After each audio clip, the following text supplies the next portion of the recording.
as a queer person with a pretty gnarly illness, I've had more than my fair share of time within the medical industrial complex in our area. And the thing is, our health matters. Our healthcare matters, whether our providers and our any of our care providers, if they don't care about us, it affects our care. So I have multiple sclerosis. It is a progressively debilitating disease. There is no cure. I'm not going to sit here and tell you all the nooks and crannies and nuts and bolts about it. There's Google. What I would like to talk to you about is what happens when you get sick and you are a queer person in our area who does not receive the proper care. I would love to be able to say that I was medically neglected and it was rectified. And the thing is, medical neglect is, that's a tough one to prove. And look, we ain't playing spades here, so let's just call it out. Healthcare in our area is lacking, and we are not receiving the healthcare we deserve, and that is across the board, across identities. The entirety of us are not getting adequate, equitable healthcare. And look, I am not here to shade people, to drag people through the mud. I am not without understanding that the healthcare industry and healthcare workers, regardless of what position they have, are in very complicated and complex situations. I'm not trying to diminish that, but I stand by what I said. We are not receiving the care we deserve. As marginalized folks, that's even more of a problem. So, for those of you that know, this is, you can, check out for a minute. The thing about MS is it comes on differently for everyone. People experience it differently. They live with it differently. I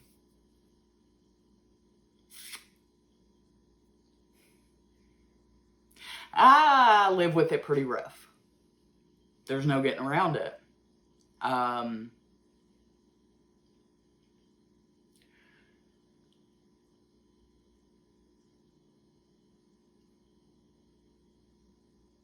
I ended up 70% paralyzed in my body.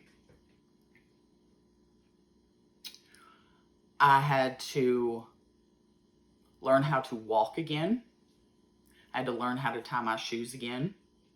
Every basic care need that you could possibly have, I had to learn how to do over again. All while trying to process some of the most devastating news I'd ever gotten in my entire life. I was living in, and I continue to live in, a nightmare. And I do my best. I'm miserable, but I got a can-do attitude. I cope, but I'm a realist. I know what my outlook is. More than I should, actually. My life was forever altered in a way it did not have to be.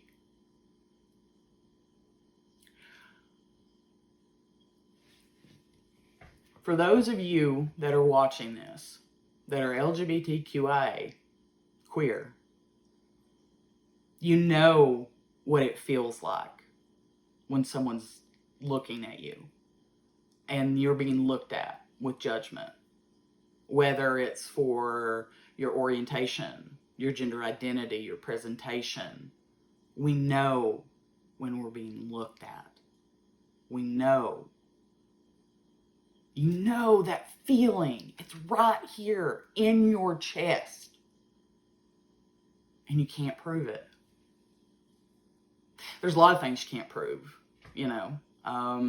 The fact that if you go to an ER and you talk about pain, there's the assumption that you're an addict, as if addicts don't deserve care either.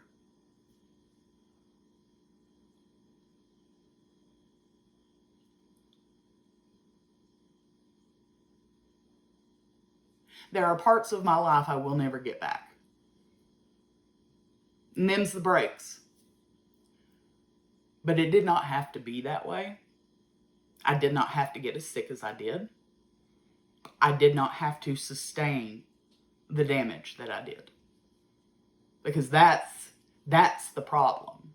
It's not that I got sick. You can't control that. It's the fact that when I needed help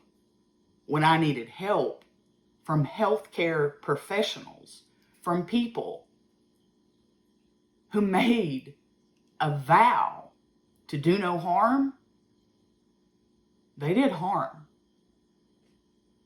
Because let me tell you something about medical neglect. Medical neglect is the difference between millimeters and centimeters.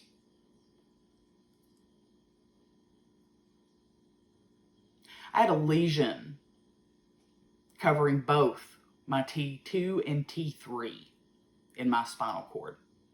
I had a lot of lesions, and they were large.